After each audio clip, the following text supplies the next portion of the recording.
All right, we're live. Whoa, hey. Hey everybody, this is Todd McFarlane. We're at Toyfair 2023. Let's walk you through some of the cool stuff at our booth. Since you can't be here, everybody can't be in New York, let's just walk you through it. So let's just start here at DC Direct. This is our sort of statue corner right here. Our newest one here, obviously, is Big Bad Jason and his Aquaman for Aquaman 2 here, right? With lots of cool detail, not only in the costume up in here that is obvious to see, but even all the scales and things like that from the actual costume that is in the film, and all the detail there. And then the statue part of what we do is no different than our toys.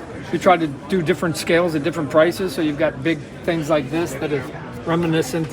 Obviously, this is based on Action Comics #1 that basically kickstarted the whole superhero genre. Blue Beetle, one of the new movies that just came out, right? Yeah. Got some nice volume on it. And then down here are like smaller sort of scale size statues. So this is like part of the black and white series of Batman.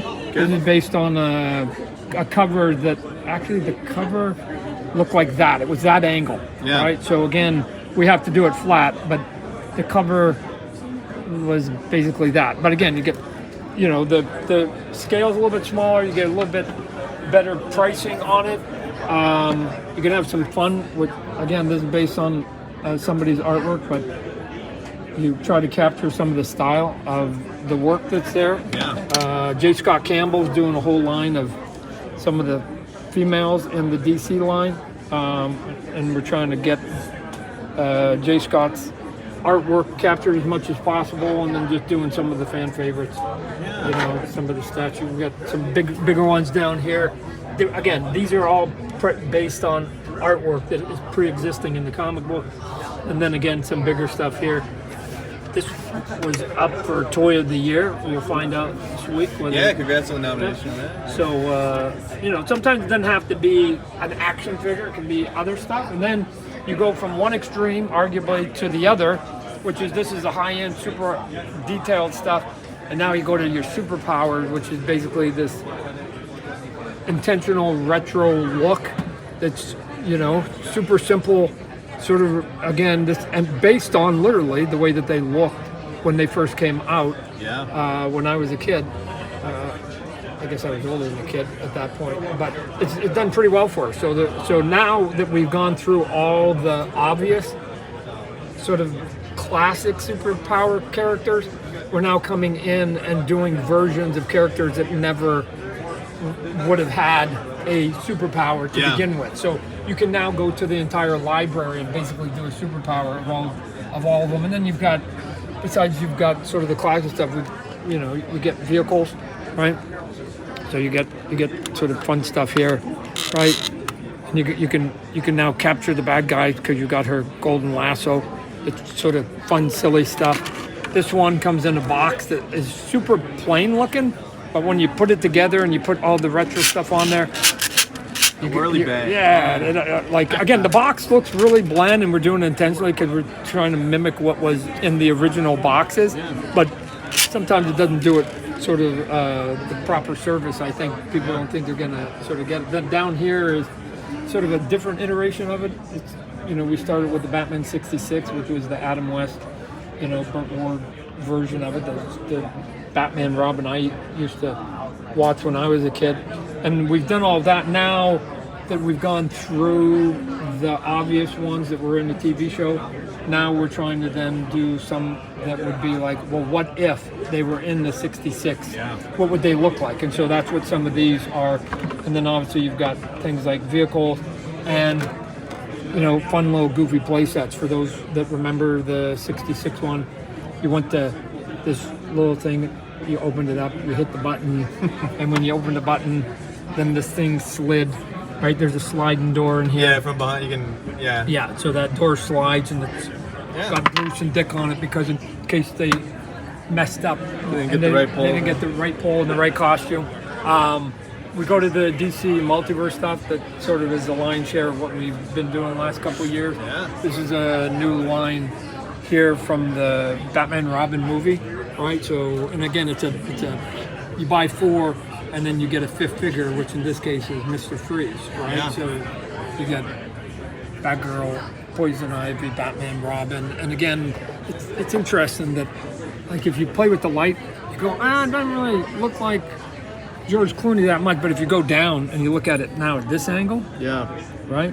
Then, There you go. Then it looks like Clooney. So it looks like Clooney. So the likenesses of the actors, I think, sort of held up almost as good as any line we've ever done here. And to That's me, Alicia Silverstone. That's yeah. pretty Well, good. but look at Arnold. Yeah. Like, I mean. Yeah. That's not a prototype. That's actually a production piece, right? good. So that's right in there that you're going to get Arnold looking like Arnold. You got Uma. Yeah.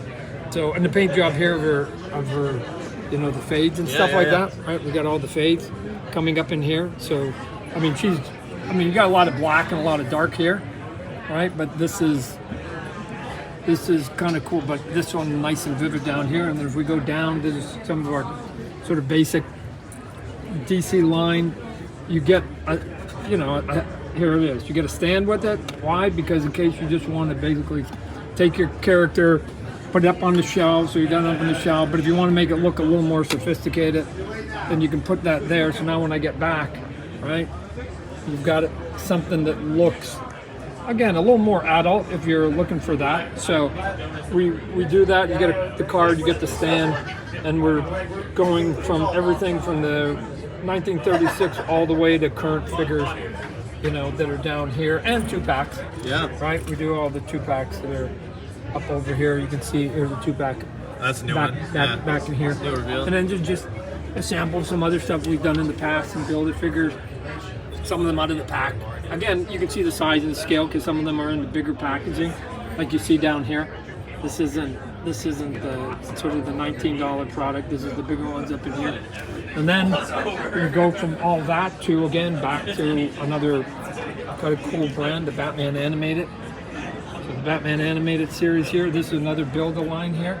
So if you buy, well, let's just start here actually. You can get the Bat Bike that's here. Now, Bat Bike does not come with the figure, right? It's one of those ones. No, it comes just with the head. It just comes with the head. And it lights up with the little spinny stuff in the back. So the Bat Bike comes with this head. So this is the one. So you buy Batman, and you take off Batman's head. So this is the Batman's head that comes in the Batman box over there. You put them on, and then there's a light that comes on. If you want to hold this real quickly, and I'll show you that you hit the button here because there's a button that comes up in there, and if we turn it here, then you get the headlight, you get the dashboard. Not only does the dashboard come off and on, but then it also then creates a natural light that lights up his face. So if you actually have this on the dark, it's kind of cool. And then you actually get the brake light. There you goes off and on too. Right? So a little bit of fun, but you have to buy the Batman as part of the 4-pack so that you can then build the character, which is the Condiment King here. Yeah. And then as you can see, we also are doing a little bit of sort of toon shading, if you will, to make it look like the cartoon. So it has that feel as part of that. Yeah. And then oddly, people ask for certain characters, and one of them has been like, man, when are you guys gonna do Alfred? So you're gonna get Alfred, and he comes with all this accessory so he can have all his trades and he can serve you tea and do all his dusting and stuff like that. Everything here is Target exclusive. And it just actually dropped today, October 1st, Yeah. in the stores, and Alfred's going to be, a Target exclusive for holiday. Right? Yeah, everything is Yeah. everything is Target exclusive over here. And then here are the ones that we call the page punchers, the sort of the delineation between these, because we do both the small figures and the 7-inch figures. Is it the 7-inch figures? Sometimes we come up with our own design. But all the comic books, each one of them comes with their own comic book. All the comic books, like if you get, Aquaman, and then you get the comic book, this comic book is exclusive to that toy. So this isn't a reprint of a comic book that you can go get at a comic book store or a bookstore. This comic book and the story and the art and everything is exclusive to that figure. So if you're a completionist and or that's your favorite character and you are a comic book collector, then those all come in there. And here's 4 of the characters from the Aquaman line. Now down below are the smaller ones of the page punchers. These are reprints of existing books, unlike the ones with the 7-inch that come with, you know, a wholly new original one. These are reprint ones, and you get 2 figures. Generally, at least one of the figures is tied to what's in the comic book that gets there, and then this, you know, this is more of, you know, sort of aimed at a little bit younger audience here. That you get a couple toys, you get a book to read. When you're going on a trip or something like that. Kids need to read more. Yeah. So, over here is the Spawn. If you want to come over here. Yeah, let's do that. So we got this Spawn line. We continue to sort of expand some of the characters that have been in the comic book in the universe. I mean, we'll be doing Spawn himself in a big, meaningful way. But we have different sizes, scale. Here's Gunslinger and the Horse. This one was one of the ones nominated for the Toy of the Year up over here. And then these are our 2 latest ones here. The Reaper from issue 300, a character I created for issue 300. And then the Disruptor. The Disruptor also just made an appearance in the Call of Duty game Season 6 Battle Pass, right? So Spawn came out this week in the Call of Duty, you know, Season 6 Battle Pass, and a couple other characters. And he's one of the couple other characters, as well as, you know, Al Simmons and some of the military of the characters. We're going to continue to do, again, what we call the page punches, where you get a comic book and you get a couple of the characters. Obviously, she's associated. She's Spawn. With Curse is back, and then we got Gunslinger, and we got Plague up over here, and then you've got Redeemer, Spawn, and then Mandarin and Freak. You get the comic book, and then down below just a smattering of things that we've had, just showing sort of the size and the scale, and then, like, you know, big figures with big giant sort of accessories, so you need to put them in there, and then 2 packs. Yeah. Right? So all the sort of big generic stuff, and then on the movie front, we got Dune. We got Dune coming up here. So here's 4. What do we got? 4 of the new ones here. So Zendaya is here. We got big Christopher Walken again. I think that we sort of did a nice job of the likenesses of some of the characters, right? He needs more cowbell. Yeah. We've got Timothy right here, and his. Now this one is a chase figure. Yeah. So this actually isn't the one that would be in there. This is one of the chase figures.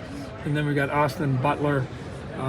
Again, you know, for those of you who fell in love with him with Elvis, he doesn't have quite the amount of hair that he had in that one there. And then behind here you see the 2 packs that are there. The one on the left is exclusive to McFarlane Toy Store.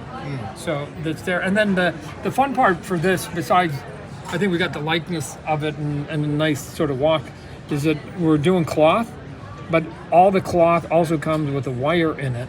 So all of this is posable in of itself. So not only, so you, if you want to make it look like the wind is blowing it way out to the side, you can bend it up in here.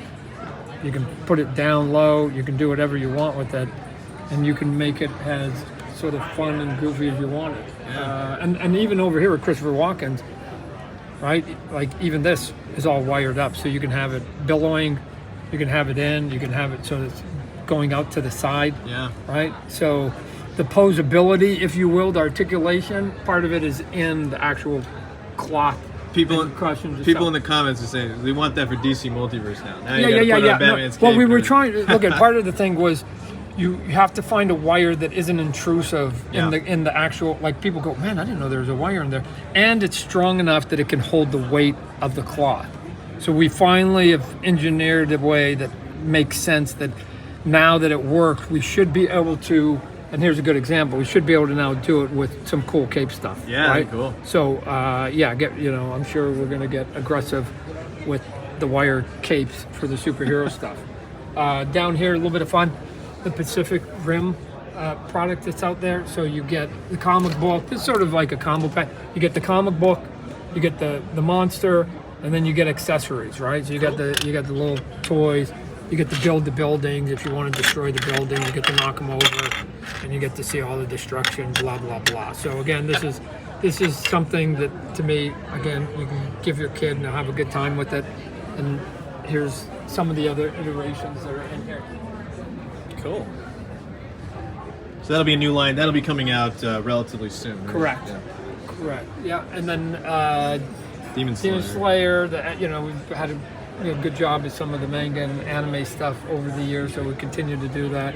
The one thing here is trying to offer different sizes and different scales, and trying to figure out some of the technology so you can do these kind of print patterns on your figure that years ago were almost near impossible to be able to pull off, right? Even the spiderweb design that's on there. But you have like sort of your traditional sort of quote unquote 7-inch figures. Down below you have your smaller scale figures with a different price point, so that if you take, again, I don't know if you can see here the size difference between the two, right? The bigger scale. Yeah. And again, why you're just offering different price point, because not everybody basically wants to spend a lot. But if you do, then we've got even bigger.